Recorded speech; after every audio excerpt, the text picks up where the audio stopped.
కానీ శివాలయంలో ప్రసాదం ఇచ్చినప్పుడు అది ఒక మారేడు దళమో ఒక పువ్వో అనుకోండి, అది పట్టుకుని చండీశ్వర స్థానం దగ్గరికి వెళ్ళాలి.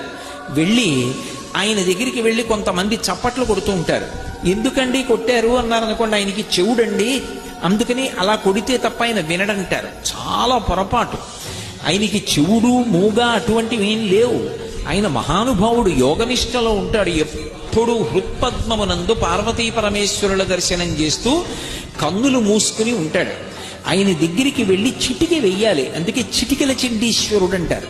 ఇలా చిటిక వేశాననుకోండి, ఆయన కళ్ళు విప్పుతాడు. ఇలా ఎందుకు రానా తపస్సు భగ్నం చేశావు, ఎందుకు చిటిక వేశావు అని ఇలా కళ్ళు విప్పుతాడు.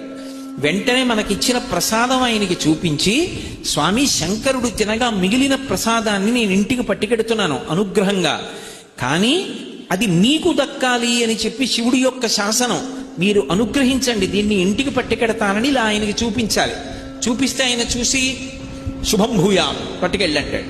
అప్పుడు ఆ ప్రసాదాన్ని ఇంటికి తెచ్చుకోవాలి. శివాలయంలో ప్రసాదాన్ని తెచ్చుకునేటటువంటి విధానం అది. అలా తెచ్చుకోవాలి. అంతేకాని అది మారేడు దళం లాంటిది అనుకోండి, శ్రీశైలం లాంటి క్షేత్రాల్లో అయితే ఒక మారేడు దళం అయితే దాన్ని నోట్లో వేసుకొని నవిలి మింగేస్తారు.